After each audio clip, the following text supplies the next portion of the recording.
ठीक है, पहले तो आप सोचो, ये तो अभी बुक में लिखा हुआ है, पेपर में ये 4 पन्नों में एक क्वेश्चन आया।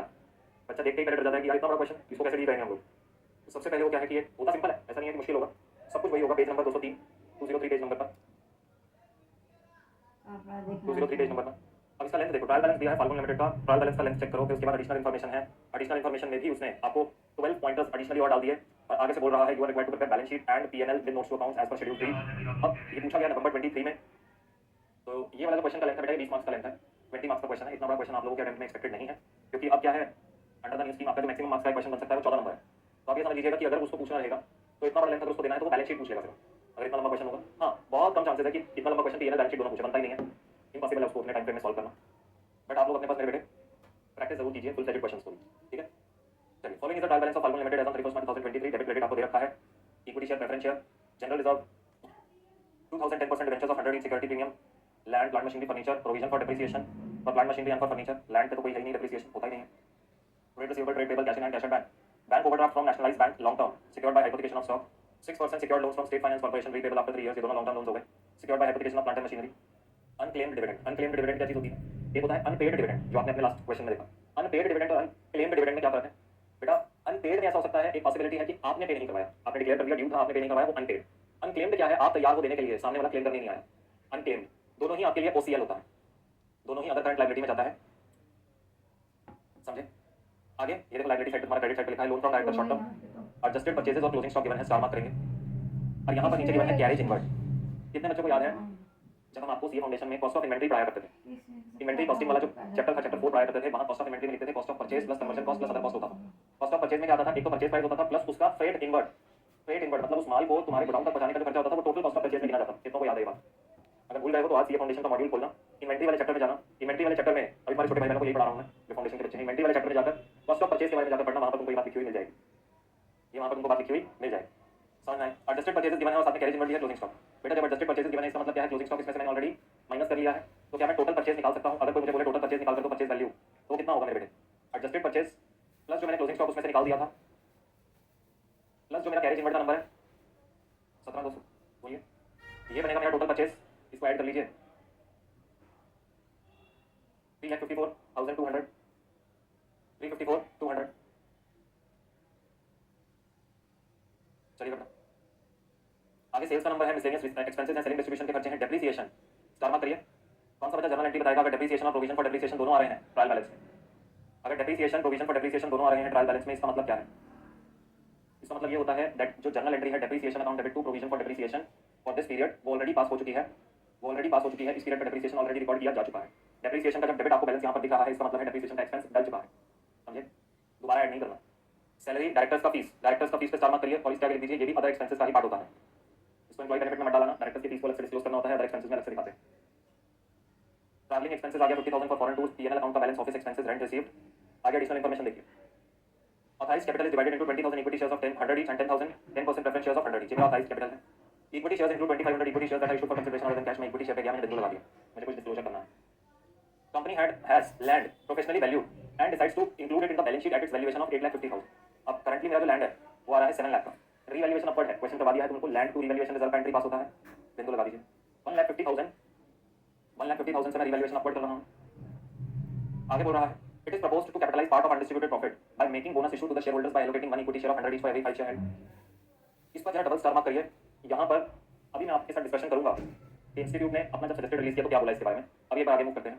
Trade receivable of 46,000 due for more than 6 months, there are no doubtful amounts, ये बात हम बहुत बार डील कर चुके हैं। Trade payables due for more than 6 months, sorry trade receivables, ये रहा, इस पे मैंने यहाँ पे डाल दिया बिंदु।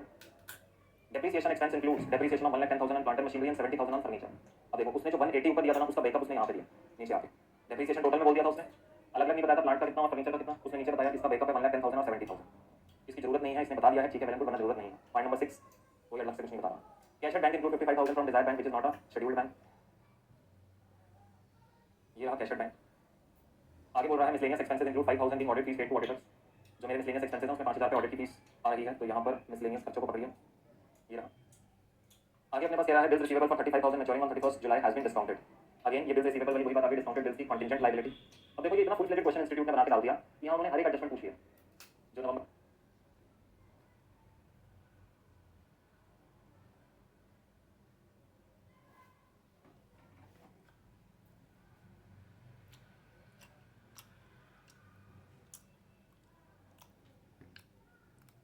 आगे बोल रहा है it is proposed to capitalise part of undistributed profit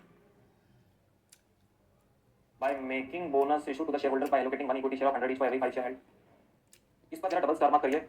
यहाँ पर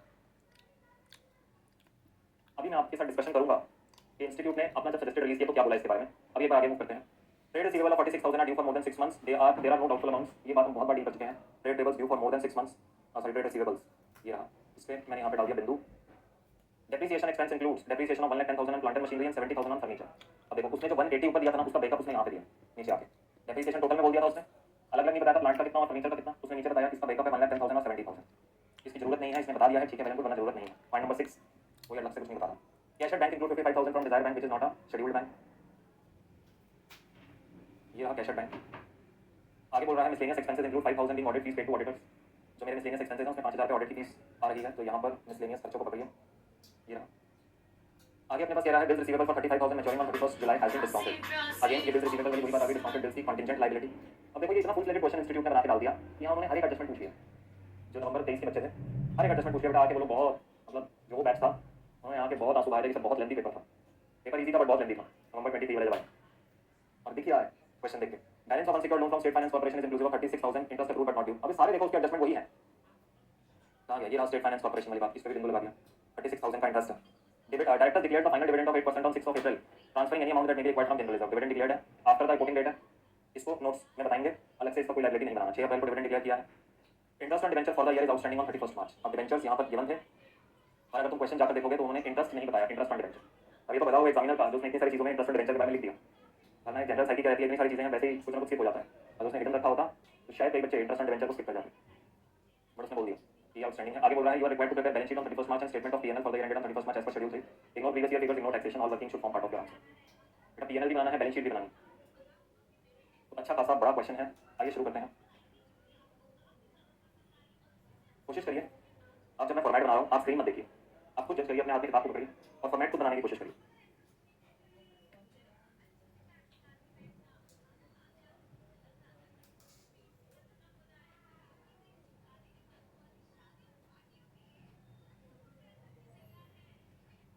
balance sheet as at 31 March 2023।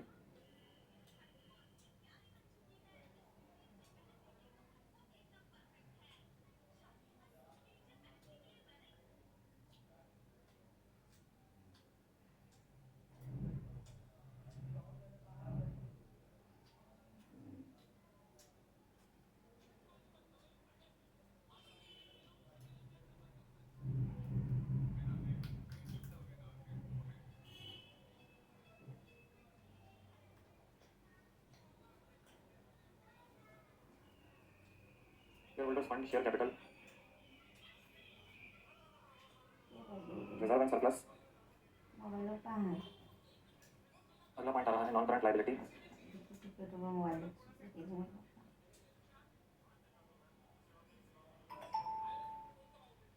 Long term borrowings, तो लॉन्ग टर्म प्रोविजन तो नहीं है। करंट लायबिलिटी में शॉर्ट टर्म बोरोइंग्स आ रहा है, ट्रेड पेबल्स आ रहा है, अदर करंट लायबिलिटी आ रहा है, कोई टैक्स प्रोविजन, कोई प्रोविजन फॉर टैक्स का नंबर नहीं गिवन सर। उसने अलग से हमको कोई टैक्स के लिए प्रोविजन बनाने को बोला भी है नहीं, चलो कोई दिक्कत नहीं है, एक आध दो लाइन पे भी छोड़ेंगे और टोटल लिखेंगे। दूसरा आ रहा है हमारा एसेट साइड। एसेट साइड में नॉन करंट एसेट,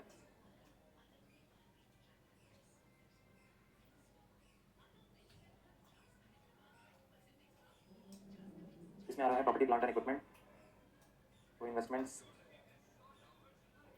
जी नहीं। करंट एसेट्स में inventory, trade receivable, cash and cash equivalent, advances, short term advances आ रहे हैं,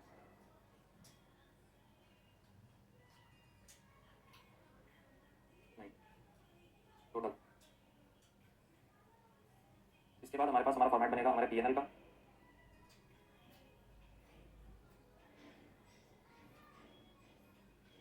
profit and loss account for the year ended 31 March 2023.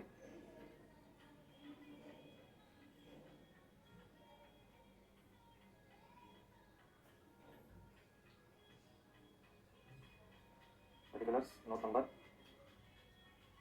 and amount. सबसे पहले आ रहा है इनकम,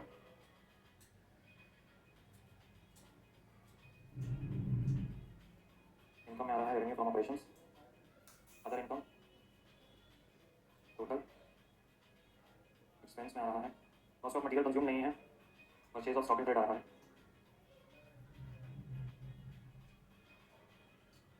और चेंजेस इन इन्वेंट्री आ रहा है।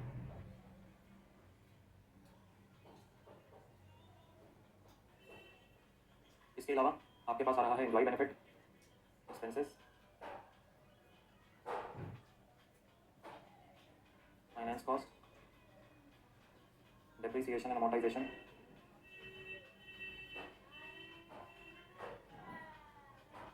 And other expenses, total of expense, और उसके बाद आएगा profit before tax, A minus B.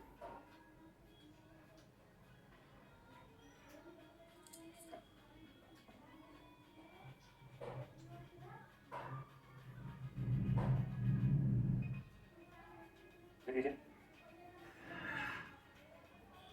Done बेटा। इसके बाद नोट्स का प्लानिंग करते हैं।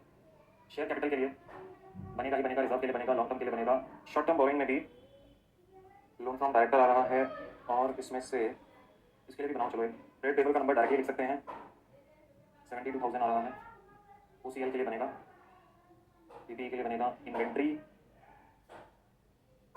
क्लोजिंग स्टॉक गिवन है हमें अपने बैलेंस शीट में, क्लोजिंग स्टॉक, स्टॉक से रिलेटेड कोई एडजस्टमेंट,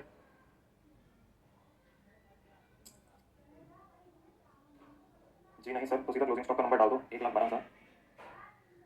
ट्रेड रिसीवेबल पे गिवन है एडजस्टमेंट, कैश से रिलेटेड दोनों अलग अलग हैं, कैश इन हैंड और एडजस्टमेंट भी है। रेवेन्यू फ्रॉम ऑपरेशंस में सेल्स का नंबर डायरेक्टली गिवन है 846, लिख दो यहाँ पे। और अदर इनकम्स में भी अगर आप लोग देखें तो बस रेंट रिसीव है, मैंने यहाँ अदर इनकम का रेंट लिख दिया, दैट्स इट। उसके बाद परचेज का बनेगा, ये बनेगा एम्प्लॉय बेनिफिट में सैलरी का कॉस्ट आ रहा है, एक सेकंड देखते हैं। सैलरी का डायरेक्ट नंबर है मेरे पास 72,000 मैंने लिख दिया, इस पर कोई एडजस्टमेंट भी मैंने नहीं मतलब कि मार्क कर रखा। यहाँ पे ये बनेगा डेप्रिसिएशन अमोर्टाइजेशन में, डेप्रिसिएशन का नंबर डायरेक्टली 180 गिवन है मुझे, मैंने यहाँ से लिख दिया 180 डायरेक्टली मेरे क्वेश्चन में अवेलेबल है, और ये बनेगा। तो 12 नोट्स टू अकाउंट्स का प्लानिंग है। इसके अलावा जो कंटिजेंट लायबिलिटी का नोट है वो अलग, डिविडेंड का नोट है वो अलग, वो सब इसके ऊपर है आएगा। लिख लिया जी हाँ सर। अब शुरू करते हैं अपने पास लेकर प्रभु का नाम। सबसे पहले शेयर कैपिटल और ये जो बैलेंस शीट के जो नोट्स हैं, मेरे पास 8 नोट्स हैं, तो मैं 3 पेजेस अपने पास छोड़ता हुआ चलूंगा। वैसे 2.5 में काम हो जाएगा, बट मैं एक्स्ट्रा छोड़ता हूँ, लुकिंग एट माय राइटिंग, आप लोग अपनी प्लानिंग करिए। तो 1 2 3 पेजेस मैंने अपने पास छोड़ दिए, और 9th नंबर नोट जो मेरा बन रहा है from 4th page onwards, that was purchase of stock in trade. Purchases कितना होगा मेरे पास क्वेश्चन में गिवन है 225 प्लस क्लोजिंग स्टॉक ऐड कर दूंगा 1,12,000, और इसमें यहाँ पे ऐड कर दिया परचेज, आ गया, एक बार ये आ गया, और कैरेज इनवर्ड। कैरेज इनवर्ड मतलब ये मटेरियल को लाने का खर्चा, इनवर्ड। आउटवर्ड का मतलब क्या होता है, अपने प्रोडक्ट को भेजने का खर्चा। कैरेज इनवर्ड को बेटा स्टार मार्क करके रखिएगा।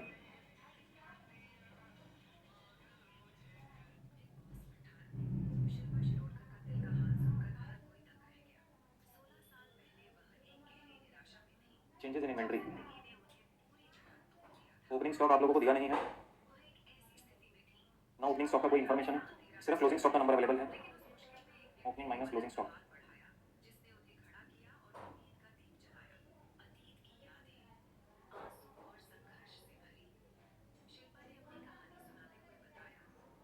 फाइनेंस कॉस्ट,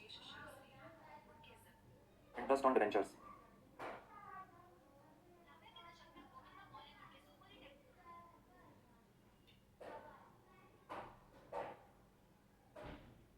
फाइनेंस कॉस्ट के बाद आ गया हमारा अदर एक्सपेंसेस।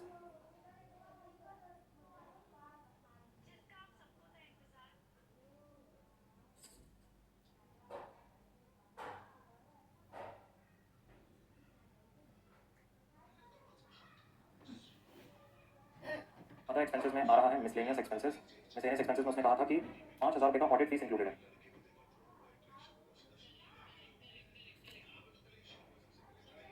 जी तो ये आ गया मिसलेनियस फीस, फिर आएगा audit fees,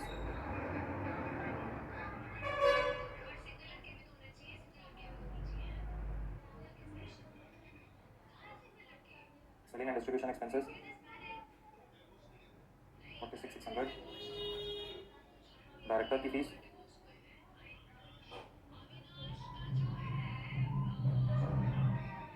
travelling,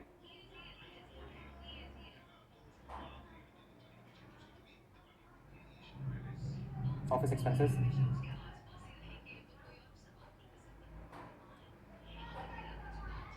that's it.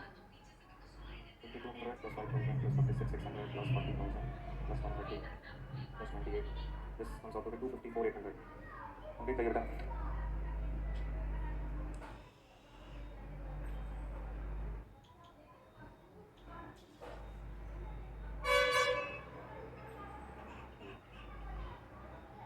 ऊपर सेंटर नंबर फोर करें. 354,200, 354,200 नेगेटिव 1,12,000 रुपये.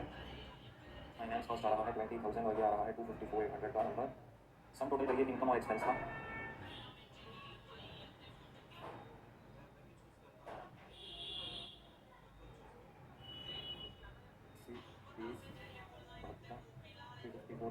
माइनस 769, 8,70,000, 1,01,000. ये आ रहा है मेरा प्रॉफिट बिफोर टैक्स. अब देखो टफ नहीं था, कोई अलग से कोई नई चीज़ नहीं आई थी, बस पोस्टिंग करनी थी, लेकिन उसका लेंथ इतना बड़ा कर दिया इंस्टीट्यूट ने कि बच्चा पहले ही बता गया क्वेश्चन को टच करने से पहले.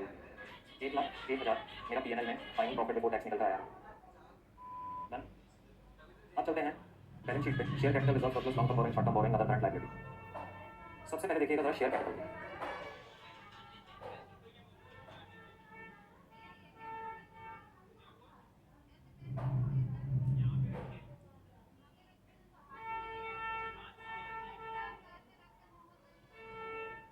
अब 2 मिनट के लिए ध्यान यहाँ पर दीजिएगा. शेयर कैपिटल पे ना उसने 2 एडजस्टमेंट्स की बात करी है.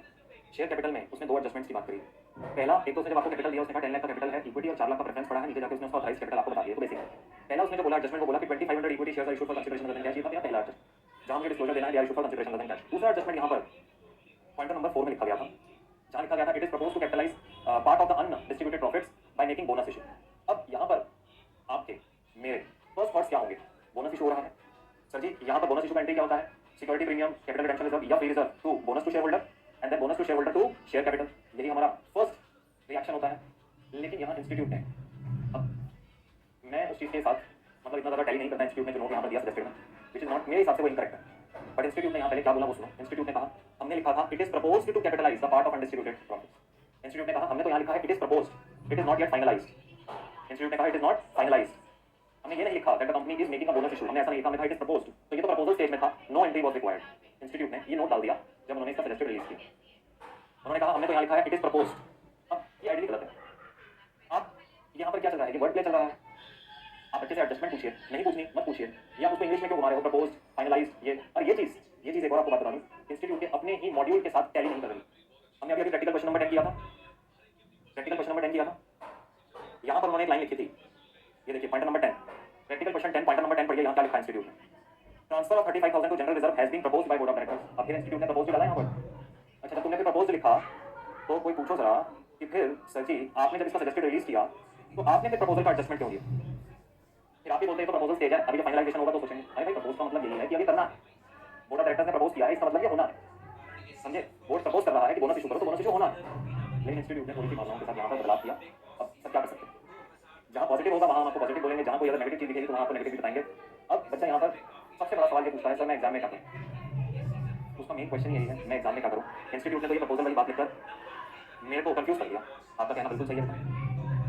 आप अगर ऐसी कहीं वर्डिंग देखें ना तो आप बेस्ट अप्रोच ये रहती है, एक नोट डालिए एग्जामिनर के लिए. It is assumed that bonus issue has been proposed and finalised and accordingly treated. ये वर्ड सिर्फ प्रपोज से आप अपने आप को मत कंफ्यूज कीजिए. ये चीजें अब कुछ चीजें हमारे लिए भी एज अ टीचर भी हमारे लिए मुश्किल हो जाती है जब इंस्टीट्यूट एक ही क्वेश्चन के 2 डिफरेंट सोल्यूशन डाल देते हैं.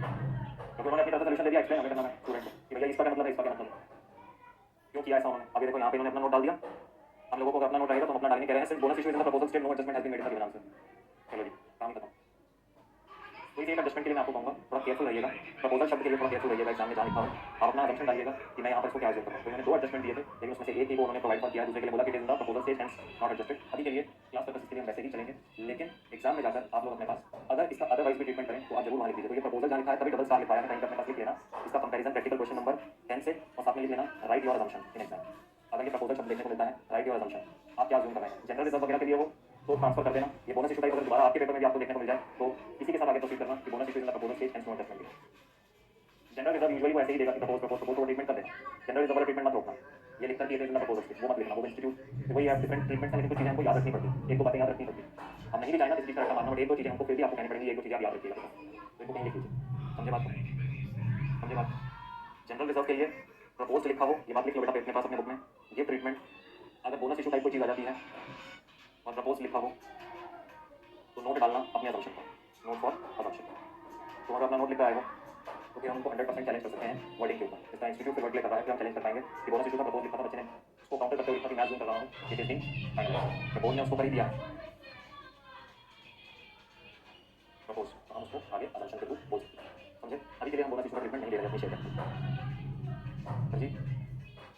कुछ चीज़ें हमें याद अपने पास रखकर जानी पड़ेगी पेपर में, और वो भी ज़्यादा नहीं है, 2-3 ही होती हैं पूरे सिलेबस में। ऑथराइज कैपिटल कितना है sir?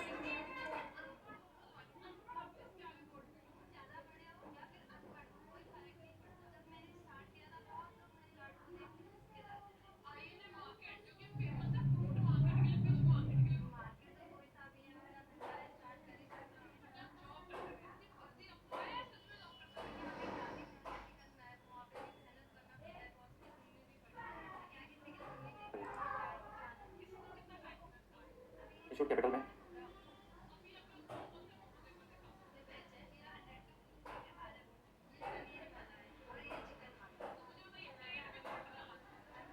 out of about 2500 shares of 100 each are issued for consideration other than cash.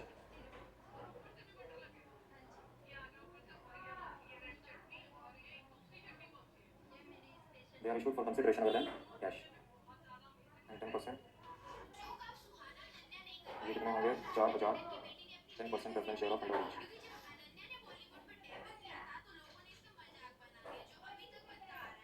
14 lakh का कैपिटल है।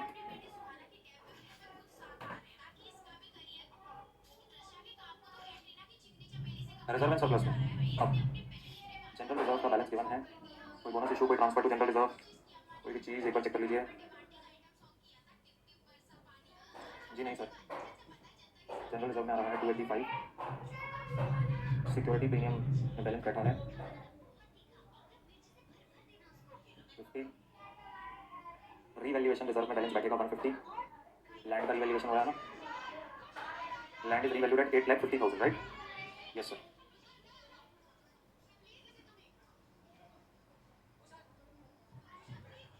पीएनएल अकाउंट में ओपनिंग बैलेंस पड़ा हुआ था 40,000 40,000 और 1,01,000 फॉर द ईयर आ गया।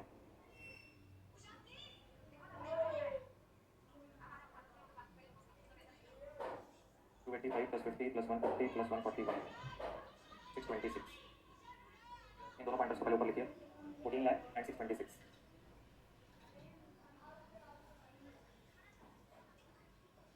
अगला आ रहा है long term borrowings, short term borrowings और OCL.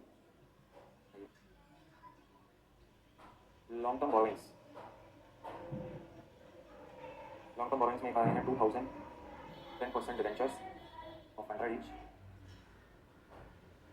Just 2 lakh, security premium, land plant permission policy. फिर आ रहा है bank overdraft from nationalised bank. अब ये है 2 लाख रुपीज का, and this is secured by hypothecation of stock.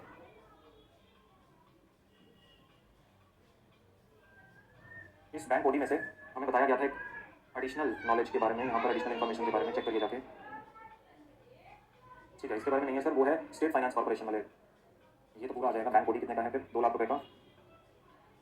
जो लोन हमारा आ रहा है स्टेट फाइनेंस कॉर्पोरेशन से, 6% secured loan,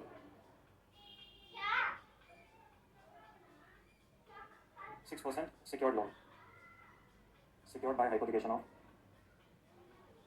plant and machinery.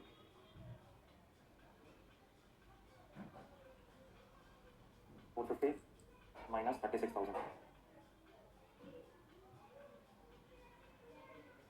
4,14,000 और 4 lakh, 8,14,000।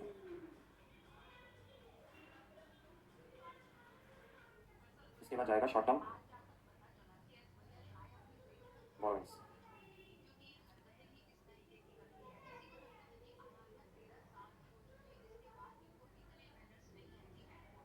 Loan from directors,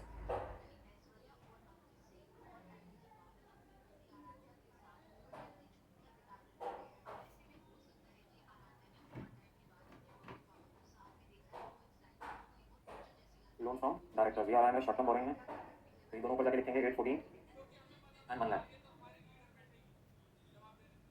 8,14,000 and 1 lakh आ गया। उसके बाद है OCL और PP, other current liabilities.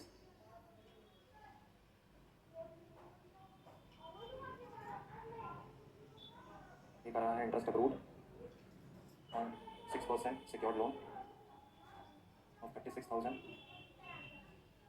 Interest payable on debentures 20,000, unclaimed dividend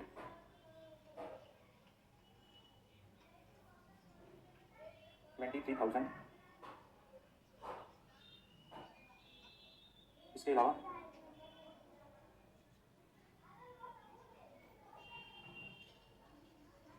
बस यही है जी सर।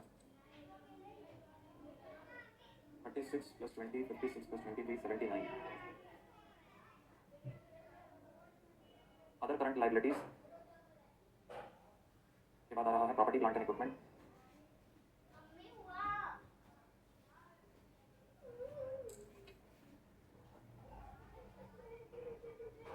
लैंड थी हमारे पास 7 लाख की, प्लस 150 रिवैल्यूएशन अपवर्ड हुआ तो 850 की हो गई।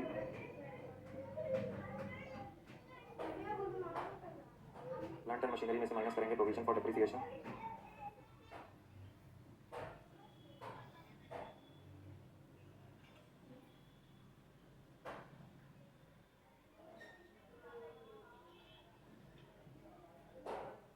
और फर्नीचर में से माइनस करेंगे इसका प्रोविजन फॉर डिप्रिसिएशन।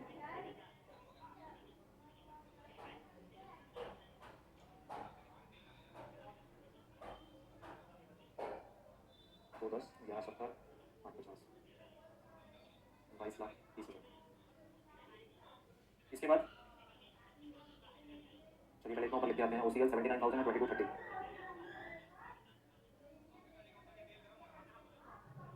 एक रहेगा ट्रेड रिसीवेबल, एक रहेगा cash and cash equivalent.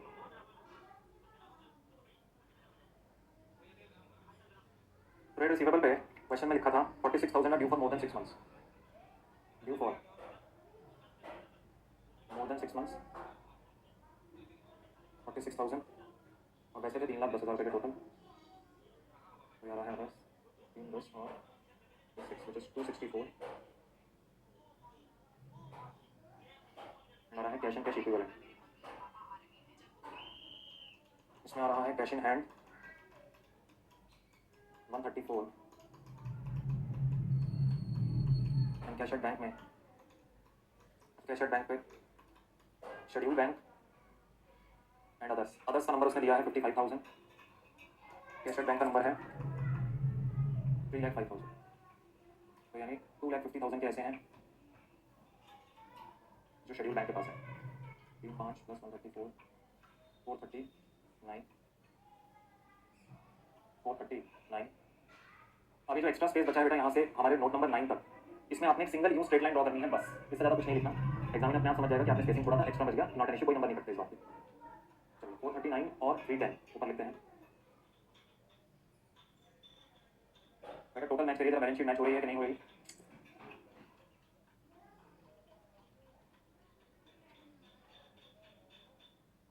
$22 30 + 112 + 310 + 439 total आ रहा है 30,91,000। एक बार जरा चेक करते हैं क्या मेरी लाइबिलिटी साइड मैच हो रहा है। 14 लाख 26 14 1 लाख हो गई है बेटा, बैलेंस शीट मैच हो गई है 30,91,000। चलिए मैच हो गया बेटा। अब इसके बाद क्वेश्चन यहाँ पर खत्म नहीं हुआ अभी अपन ने नोट्स और भी देने हैं, जैसे कि ये मेरे यहाँ पे नोट्स खत्म हुए, इसके बाद मैं आगे फर्दर और नोट्स बना रहा हूँ। सबसे पहले जैसे मैंने अपने नोट्स यहाँ पे लिख दिए डिविडेंड का लिखिएगा dividend declared after the balance sheet date,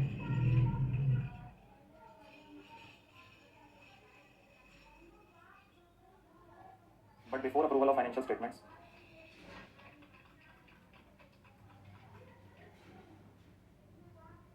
by board of director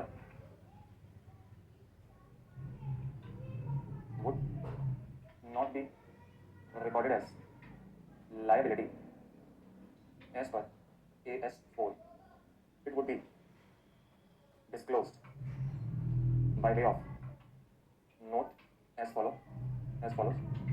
लिखिएगा नोट, डिविडेंड ऑफ रुपीज कितने का डिक्लेरेशन है उनका 8%, एक शेयर था 100 रुपये का, डिविडेंड ऑफ रुपीज 8 पर share is declared on equity share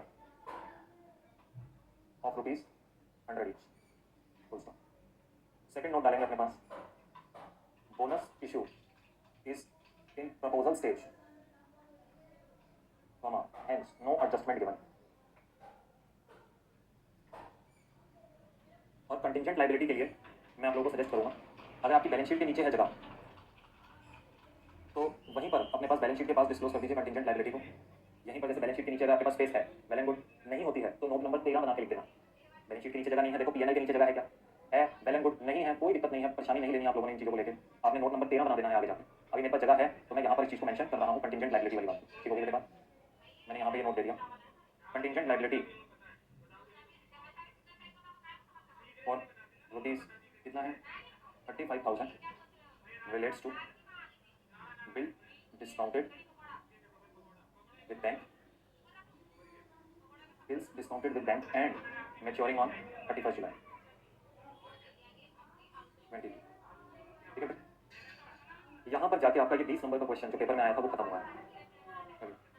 done है, डन है बेटा। अब अपने पास एक बार आईपीएम में आएंगे और क्वेश्चन नंबर 3 को, आईपीएम क्वेश्चन नंबर 3 को आप कट कर देंगे, हटा देंगे यहाँ से। आईपीएम क्वेश्चन 3 वैसे आप कर सकते हैं, रिडेम्पशन ऑफ प्रेफरेंस डिवेंचर की बात है, लेकिन अब वो आपके सिलेबस का पार्ट फाउंडेशन में चला गया है, तो दिसंबर 21 का एक क्वेश्चन था, और इसको आप कट कर दीजिए, इसको यहाँ कट कर दीजिए, नॉट टू बी डन।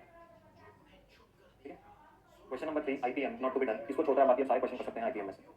अब एक आखिरी सवाल हमारे पास बचा है और वो है प्रैक्टिकल क्वेश्चन नंबर 9।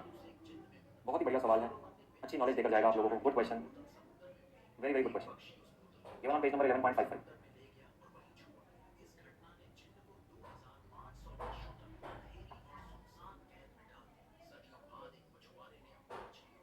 करें स्टार्ट, करें स्टार्ट जी सर, सुनिए बेटा। क्वेश्चन नंबर 9 बहुत स्पेशल क्वेश्चन है, पहले रीड करेंगे फिर एक्सप्लेन करूंगा ये इतना स्पेशल क्यों बन जाता है क्वेश्चन। इसका हम आपको पीएनएल क्लास में बिल्ड करवाएंगे, बैलेंस शीट आप अपने आप घर पे करेंगे, ठीक है। Ring limited was registered with nominal capital of 10 lakh divided into shares of 100 each, following is the trial balance expected from their books. Building machinery closing stock यहां पे आ रहा है, स्टार मार्क कर लीजिए। परचेजेस ऑफ फिनिश्ड गुड्स यहां पर आ रहा है, स्टार मार्क कर लीजिए। इसका मतलब क्या है, क्या परचेज में से ऑलरेडी क्लोजिंग स्टॉक माइनस कर रखा है, yes. Salary, director fees, rent, depreciation, bad debt, investments, interest accrued on investments, sales, outstanding expenses, provision for doubtful debt, equity shares, ये प्रोविजन फॉर डाउटफुल डेट और bad debt को star mark कर लीजिए। हम बचपन से ही इससे डरते आए हैं कि जब दोनों गिवन हो ट्रायल बैलेंस में इसका क्या करना है, सीए फाउंडेशन भी डर में निकल गया और इंटर आ गया है, यहाँ के बाद डर आगे नहीं लाना चाहिए।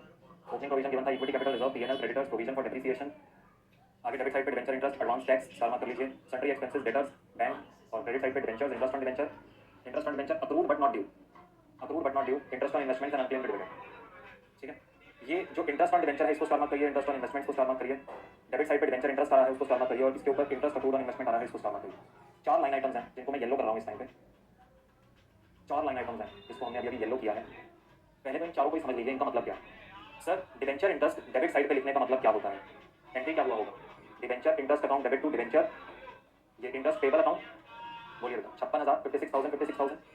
उसके बाद वो कह रहा है डिवेंचर इंटरेस्ट मेरे लिए एक्सपेंस और एक लायबिलिटी बना 56,000 का, लेकिन out of that liability interest on debenture accrued but not due is 28,000, that is to say अब इंटरेस्ट पेबल में से 28,000 पे करवा चुके हो, 28,000 अभी भी आउटस्टैंडिंग आ रहा है, मतलब अभी नॉट ड्यू है बट अक्रूड हो चुका है। इंटेंट को समझिएगा बेटा, जर्नल एंट्रीज का, बोलो क्या समझ में आता है।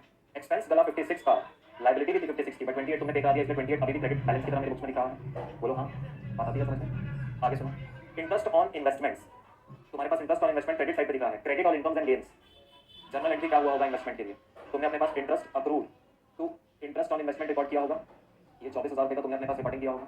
अब उसमें से कह रहा है इंटरेस्ट अक्रूड ऑन इन्वेस्टमेंट, मतलब जो अभी तक आया नहीं है वो 4,000 रुपये का है, दैट मीन्स तुम्हारे पास कितना आ गया होगा, बैंक टू इंटरेस्ट अक्रूड 20,000 आ गया होगा। ये आपको मैंने क्यों बताया, एक आपके पास एक्सपेंस गिवन था और उसके अगेंस्ट लाइबिलिटी अभी भी आउटस्टैंडिंग बुक्स में दिख रही है, और एक आपके पास इनकम गिवन थी और उसके अगेंस्ट एसेट अभी भी बुक्स में लिखा है 4,000 रुपये का। ये दिखाने के लिए आपको ये एंट्रीज लिखे। जर्नल एंट्रीज आपके जहन में कुछ इस तरह फ्लो करनी चाहिए कि जैसे ही लाइन आइटम पड़ा जर्नल एंट्री दिमाग में आना चाहिए। बहुत ब्यूटीफुल क्वेश्चन है बस ये प्रैक्टिकल क्वेश्चन लाइन आपके सीधा सीधा हिट करता है ये जाकर कॉन्सेप्ट्स पे। रट्टेबाज इसको सॉल्व ही नहीं कर सकते, रट्टे मार लेंगे यहाँ पे ये नंबर वो नंबर ये नंबर बदले एग्जाम में क्वेश्चन सॉल्व नहीं कर पाएंगे वो लोग। चलिए कहता है you are required to prepare statement of P&L for the year ending 31 March and balance sheet as at that date after taking into consideration following information.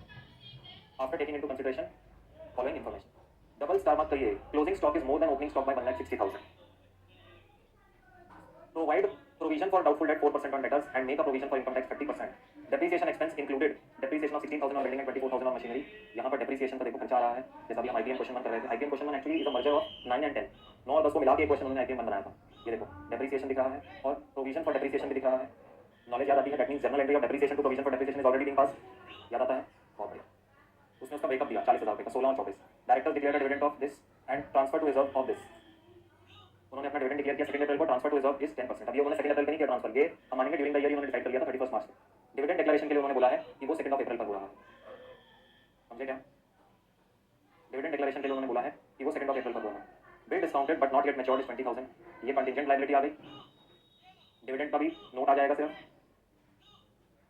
अब सवाल ये उठता है सर इस क्वेश्चन में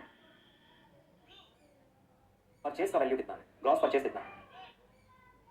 मेरा आपसे सिंपल क्वेश्चन है, इस क्वेश्चन में ग्रॉस परचेज कितना है? जिस बच्चे ने इस बात को सॉल्व कर लिया वो ये क्वेश्चन सॉल्व कर जाएगा, जो ग्रॉस परचेज नहीं निकाल पाया वो क्वेश्चन नहीं कर पाया। बताइए what is the value of gross purchase?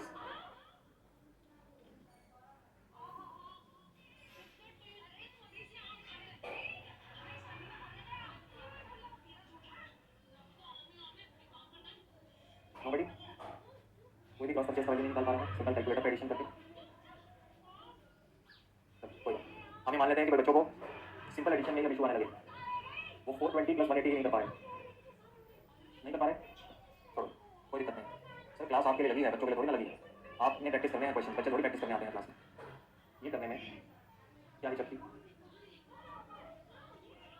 Sir 6 lakh रुपये का ग्रॉस परचेज है, अगर तुम यहाँ तक भी बोल रहे थे मैं कहता चलो तुमने एक चांस लिया अपना।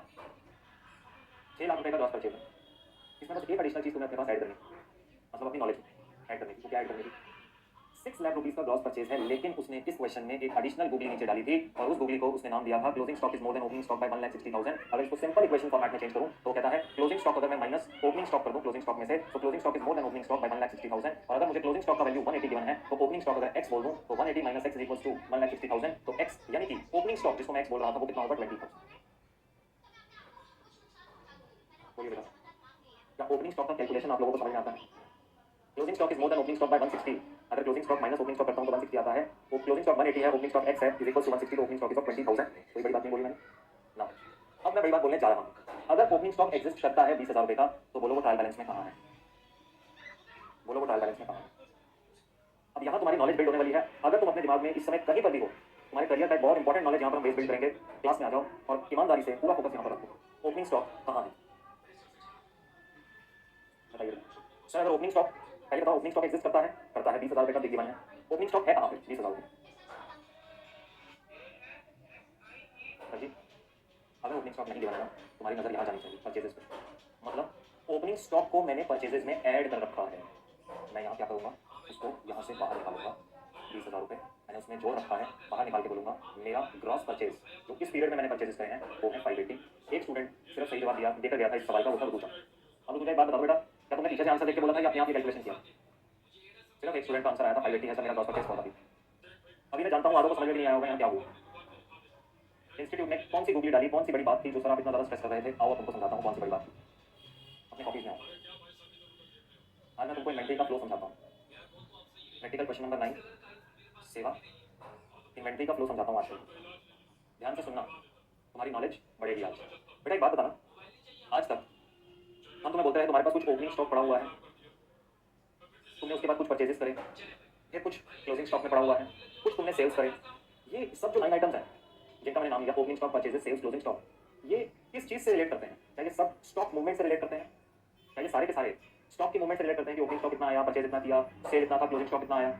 हाँ सर। क्या कभी तुमने 1 मिनट लगा के ये बात सोची कि यार एक सिंपल सी चीज़ है, अगर मेरे पास एक स्टॉक है मेरे पास ओपनिंग में आज तक, जैसे मैं कैश की बात करता हूँ, एक सिंपल तुम्हारे सामने कैश का एग्जांपल रखता हूँ। अगर कैश का आज तक तुम्हारे पास ओपनिंग कुछ बैलेंस पड़ा होता था तो तुम्हारे कैश अकाउंट में आता था। जो कैश ड्यूरिंग द पीरियड तुमको आया वो तुम यहाँ पे डेबिट साइड पे लिखते थे, जो तुमने पे करवा दिया अपने पास वो तुम क्रेडिट साइड पे लिखते थे, और तुम्हारे पास एक क्लोजिंग कैश बैलेंस आ जाता था यहाँ पर आकर, जो तुम्हारे ट्रायल बैलेंस में चला जाता था। क्या तुम्हें ट्रायल बैलेंस में एक single line item closing cash balance या क्लोजिंग बैंक बैलेंस दिखता था? हाँ। अब तुमने कभी ये चीज नहीं सोची कि यार जब हम कैश के लिए ऐसा करते हैं तो स्टॉक की अगर हम बात करें तो ओपनिंग स्टॉक होता है, तो हम उसी में ही परचेजेस जो हमने करा और सेल्स में जितना अपन ने स्टॉक सेल्स के लिए निकाल दिया, तो फाइनली जो मेरा क्लोजिंग स्टॉक का नंबर है केवल वही मेरे ट्रायल बैलेंस में दिखना चाहिए, उसी तरीके से जिस तरीके से कैश का सिर्फ क्लोजिंग बैलेंस दिखता है। कभी तुमने ये ऐसा सोचा नहीं बैठ के? मैं ये कहना चाह रहा हूँ बेटा, अगर तुम लोग अपने पास एक काम करो, मेरे साथ इलस्ट्रेशन नंबर 5 तुमने सॉल्व करी थी, 5 छोड़ो, तुम आओ 3 पे, इलस्ट्रेशन 3 पे आओ। ये है इलस्ट्रेशन नंबर 3। तुमने कभी ये नहीं सोचा कि यार ट्रायल बैलेंस में ये इन्वेंट्री मुझे गिवन है, ट्रायल बैलेंस में ये इन्वेंट्री मुझे गिवन थी, इलस्ट्रेशन 3 बोलो बेटा अपनी बुक्स में, ये ओपनिंग स्टॉक था। फिर यहाँ पर अलग से उसने मुझे परचेजेस का नंबर दिया था, कहाँ गया?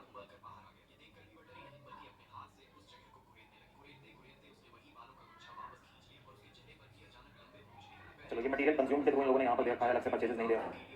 फिर यहाँ पर अलग से इन्होंने सेल्स का नंबर दिया था, और लास्ट में जाकर इन्होंने मुझे क्लोजिंग स्टॉक का नंबर भी अलग से दिया हुआ था। Why this 4 different items? Illustration 4 में जब मैं जाता हूँ तो इलस्ट्रेशन 4 में जाकर भी अगर मैं देखूँ तो मेरे पास परचेज का नंबर ये रहा अलग से,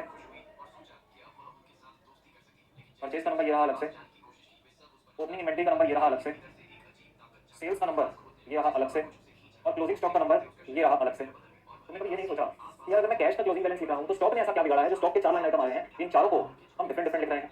why is being done in that shape format? हम ऐसा क्यों करते हैं? Why not a single closing stock is coming in my PNL? Why? अब सुनो बेटा, जो हमारे बुक्स ऑफ अकाउंट्स जब बनाए गए थे, वो अकाउंटिंग जब फ्रेम किया गया ना, ध्यान से बात को सुनिएगा। ओपनिंग स्टॉक, या तो तुमको ओपनिंग एंट्री हम डालते हैं, सीए फाउंडेशन में सिखाया था opening stock debit, debt receivable debit, जितने भी मेरे एसेट्स हैं all debit to all liabilities and to capital, opening entry आती है। वो कहते हैं जी ओपनिंग स्टॉक अपने पास ले आओ, यहाँ पे मान लो ये 10,000 रुपये का आ गया। उसके बाद बुक्स ऑफ अकाउंट्स इस तरीके से लिखे गए कि आगे कहा उन्होंने, अब जो परचेज इस पीरियड में कर रहे हो उसको ओपनिंग स्टॉक मत बोलो, उसको ओपनिंग स्टॉक अकाउंट में मत डालो, उसको परचेज अकाउंट में डालो। अब तुमने यहाँ पर जो परचेज करे मान लो 20,000 रुपये के, इसके लिए तुमने एक नया अकाउंट ओपन कर दिया। फिर उसके बाद कहा गया जब तुम्हारे पास अब सेल होगा तो उस सेल को तुम ओपनिंग स्टॉक के परचेज अकाउंट में मत डालो, एक सेपरेट रेवेन्यू अकाउंट में पोस्ट करो, जितनी तुम सेल कर रहे हो, लेट्स सपोज 40,000 रुपीज की, उसको सेल अकाउंट में लिखो। अब तुम अपने पास अपना पूरा ट्रायल बैलेंस बना दो और गोडाउन में जाकर क्लोजिंग स्टॉक को गिन कराओ अलग से कि क्लोजिंग स्टॉक कितना पड़ा हुआ है। जैसे तुम क्लोजिंग स्टॉक गिन कराए वहाँ पे 5,000 रुपये का क्लोजिंग स्टॉक पड़ा हुआ है। अकाउंट्स का पेलिंग कैसे किया गया? अकाउंट्स का पेलिंग ऐसे किया गया, उन्होंने कहा जो ओपनिंग स्टॉक था उसको सेपरेट रखो फ्रॉम परचेजेस, और जो सेल्स था उसको सेपरेट रखो from opening stock and purchases. इन सब नंबर्स को अलग अलग अपने पास रिप्रेजेंट करो।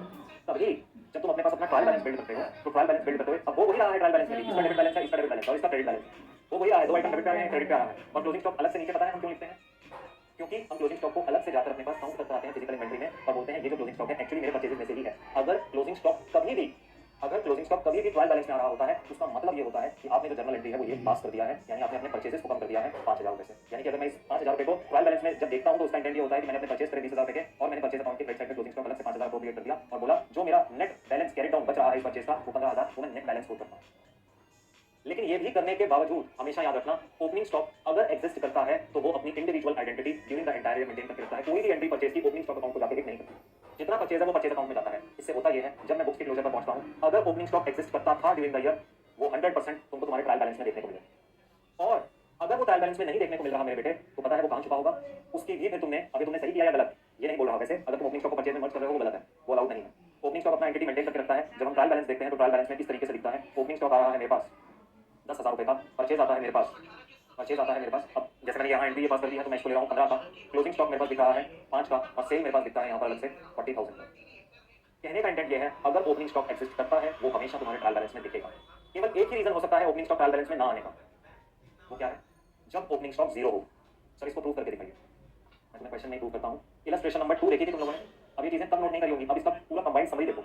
इलस्ट्रेशन 3 को दिखाया अभी, अब 2 देखो। इलस्ट्रेशन 2 में किसी ने भी इस बात को नोट किया था कि विपुल सर के पास यहाँ क्लोजिंग स्टॉक इन्वेंट्री का गिवन था, एडजस्टेड परचेजेस गिवन था। विपुल सर ने टोटल परचेज निकालने के लिए इन दोनों को ऐड किया था, 406 बनाया था अपने सोल्यूशन में। इंस्टीट्यूट का सोल्यूशन नहीं देखा था हमने यहाँ पे। मैं बात कर रहा हूँ इलस्ट्रेशन 2 हमने कहाँ सॉल्व करा था, मेरे सोल्यूशन में आ रहा। कौन सी क्लास की बेटा? अपन लास्ट क्लास में इलस्ट्रेशन 2 हमने सॉल्व किया था। ये इलस्ट्रेशन 2 में जब मैंने पीएनएल में बनाया था आंसर तो यहाँ पर मैंने परचेजेस देखो ये है 406 ग्रॉस और चेंजेस इन इन्वेंटरी में 86,000 नेगेटिव लिखा। क्या तुमने नोट्स में जाकर देखा था कि विपुल सर ने ओपनिंग इन्वेंटरी 0 लिखी है? किसी ने उस समय नहीं पूछा या रियलाइज नहीं किया ये 0 का क्या इंटेंट है? किसी ने इसलिए नहीं पूछा क्योंकि पता ही नहीं थी आज तक की नॉलेज। अगर ओपनिंग स्टॉक एग्जिस्ट करता तो वो ट्रायल बैलेंस में 100% लिखा होता या उसकी कोई इन्फॉर्मेशन होती।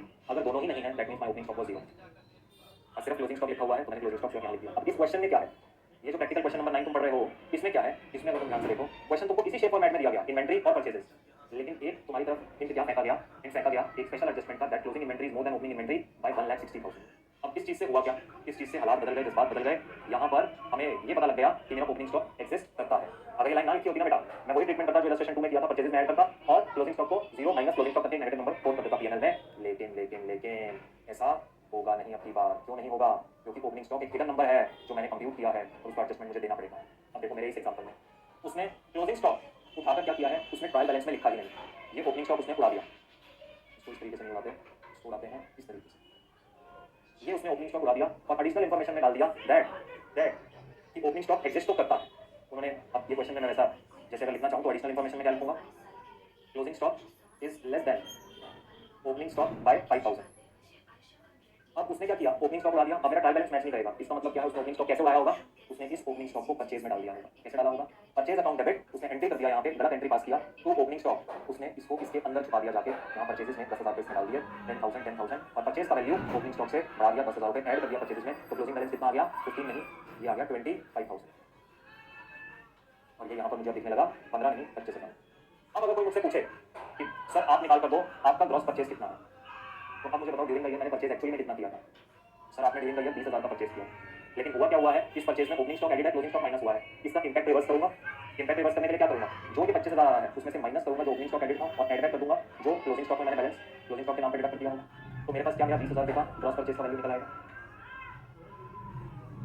बेटा नॉलेज को समझो, यहाँ नॉलेज ये है कि अगर ओपनिंग स्टॉक एग्जिस्ट करता है वो 100% तुमको तुम्हारे ट्रायल बैलेंस में देखने को मिलेगा। अगर वो नहीं है तो इसका मतलब ओपनिंग स्टॉक जीरो था, और अगर ओपनिंग स्टॉक जीरो नहीं है और फिर भी हिडन है कहीं पे ट्रायल बैलेंस में नहीं दिख रहा तो वो परचेजेस में एडेड है। इसका रियल डेप्थ ये है। Question is not just posting of numbers, question is all about understanding the numbers. बोलो बेटा क्या बात तुम लोगों को समझ में आई। इसका मैं कंक्लूजन आप लोगों को यहाँ पर लिखवा देता हूँ। जो चीज़ मैंने आप लोगों को अभी समझाई है उसमें से क्या कंक्लूजन राइट होता है। पहला conclusion, opening stock if existing negative close would always form part of trial balance. ऐसा हो ही नहीं सकता कि वो ना आए, क्यों, क्योंकि स्टॉक का कॉन्सेप्ट बोलता है ओपनिंग को अलग रखो, परचेज को अलग रखो, सेल्स का अलग रखो और क्लोजिंग स्टॉक लास्ट में ट्रायल बैलेंस के एडिशनल इन्फॉर्मेशन में बोलो। वो कभी चारों कंबाइन होते ही नहीं है। Opening stock would always form part of trial balance if existing only under one situation we would not see opening stock in trial balance, that is when opening stock is zero slash non-existent. Third, however, if any information about opening stock is given in question,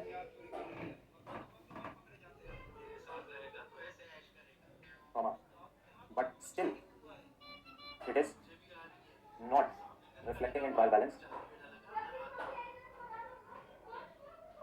that means it is most likely to be included with purchases. समझे क्या? चलिए अब इस question को solve करेंगे। मैं आप लोगों को सिर्फ पीएनएल बनाऊंगा बेटा इस क्वेश्चन का, फटाक से पीएनएल का फॉर्मेट बनाइए। इस क्वेश्चन को फुल पेज का सॉल्व करेंगे। पेज नंबर है 11.55 रिंग लिमिटेड। हम यहाँ बैलेंस शीट बनाने हैं। Statement of profit and loss for the year end 31 March 2011। Particulars note number and amount. पहला आ गया income,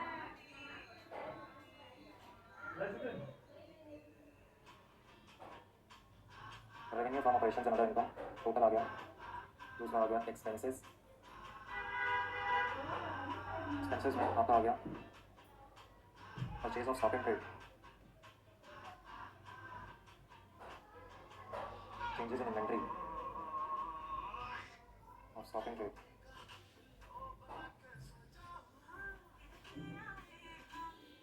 purchases, changes in inventory of stock and trade, employee benefit expense, finance cost,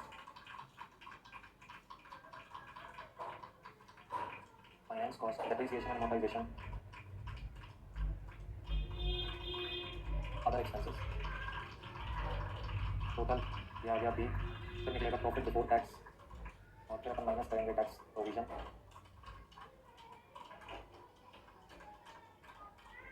30% पे और उसके बाद आ जाएगा पैट प्रॉफिट आफ्टर टैक्स, फिर आ जाएगा PAT profit after tax.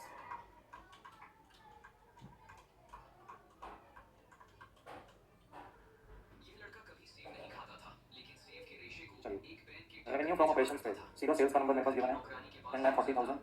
Other income में इनकम फ्रॉम इन्वेस्टमेंट्स मेरे पास था, इंटरेस्ट ऑन इन्वेस्टमेंट, इन्वेस्टमेंट्स का कोई इंटरेस्ट रेट तो नहीं गिवन, वो चेक कर लो। नहीं, इंटरेस्ट ऑन इन्वेस्टमेंट्स 24,000 रुपये सीधा मेरे पास यहाँ पर गिवन था। Interest on investment single line item था।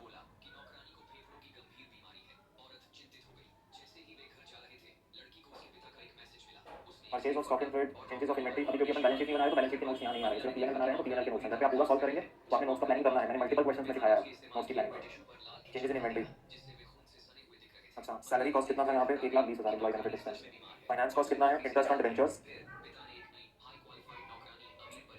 It is 56,000 and depreciation amortisation 40,000 रुपये है इस साल का। अदर एक्सपेंसेस के लिए हम एक नोट बनाएंगे, that's it.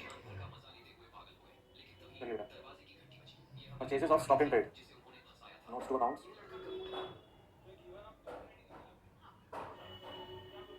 Purchases of stock in trade मेरे पास जो परचेज का एडजस्टेड परचेज का वैल्यू है वो कितना है 4,20,000, ठीक है। और इसके अंदर मैं ऐड बैक कर दूंगा मेरा क्लोजिंग स्टॉक का नंबर विच इज़ 1,80,000 और लेस कर दूंगा ओपनिंग स्टॉक का नंबर जो इंक्लूडेड है। इसको मैं वर्किंग नोट 1 में निकाल के दिखा दूंगा 20,000 का नंबर कैसे निकाला वो बता देंगे। तो 580 मेरा यहाँ पे ये बनेगा purchase of stock in trade. दूसरा आता है मेरा changes in inventory,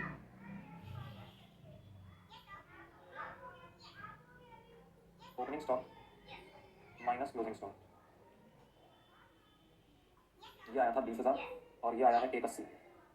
again working note 1 connect कर दिया, 20,000 कैसे आया, ये 160 का नेगेटिव। और थर्ड मेरे पास आ रहा है अदर एक्सपेंसेस, सारा का सारा एक्सपेंस साइड देखिए, डेबिट साइड मतलब डायरेक्टर का फीस, रेंट, बैड डेट एक मिनट छोड़ दीजिए, इसके लिए वर्किंग नोट बनाऊंगा। Investment interest accrued on investment debenture interest, advance tax नहीं आएगा, सन्ड्री एक्सपेंस और एक यहाँ पर आएगा line item provision for doubtful date. अब बेटा एक ब्रह्मास्त्र तुम्हारे साथ शेयर करूंगा, सीए फाउंडेशन में भी किया था, इंटर में भी बताऊंगा। प्रोविजन फॉर डाउटफुल डेट का करेक्ट वैल्यू, बैड डेट और प्रोविजन फॉर डाउटफुल डेट जब दोनों आपके पास गिवन हो एक ही ट्रायल बैलेंस में तो उसका करेक्ट वैल्यू कैसे निकालना है, क्लियर है ना। आओ जी, वर्किंग नोट्स, नोट नंबर 1, सबसे पहले तुम्हारे पास यहाँ पर तुम्हारे पास आएगा ओपनिंग स्टॉक का, ओपनिंग स्टॉक का कंप्यूटेशन, वो क्या है, closing stock minus opening stock is equals to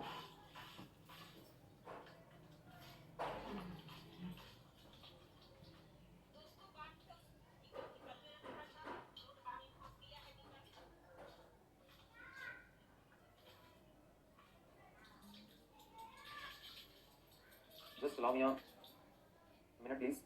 आप लोग लिखिए यहाँ ओपनिंग स्टॉक का वैल्यू निकालिए।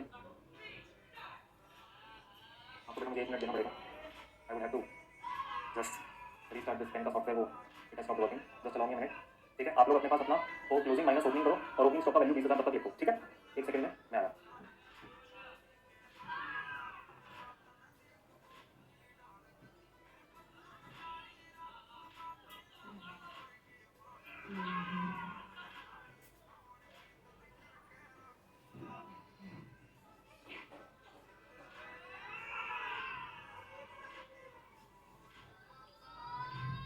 जी बेटा, आप लोगों ने क्या कंप्यूट किया, ये इंतजार कर रहे थे कि सर आएंगे तो सही करवाएंगे।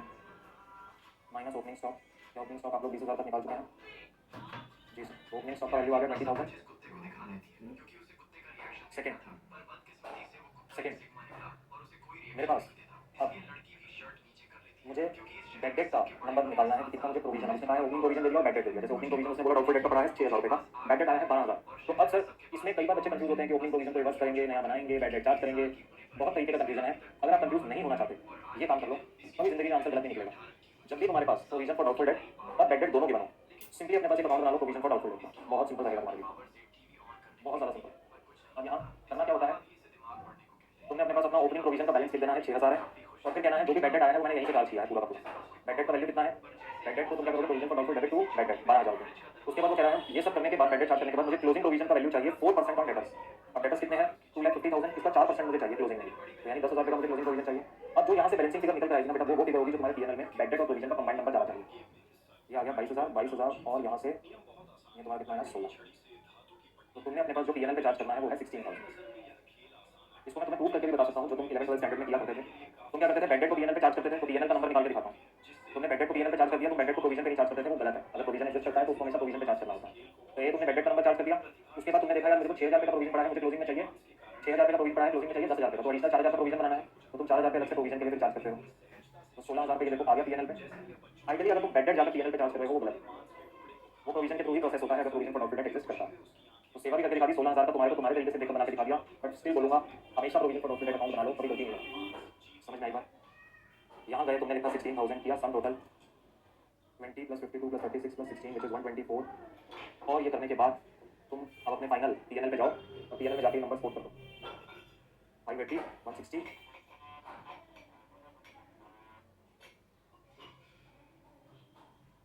एंड 124। निकालो टोटल एक्सपेंस,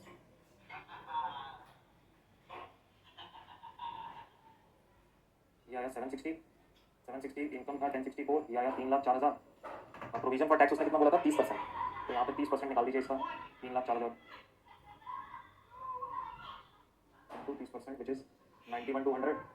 तो पैट कितना आया, प्रॉफिट आफ्टर टैक्स आया ये आ गया तुम्हारा पैट। That's it. इसके बाद अब बाकी का तुमने काम अपना जो बैलेंस शीट था वो पे करना है, देखो करोगे तो भलाई तुम्हारी ही है, समझे। खत्म हुआ ये, खत्म कर लो चलो।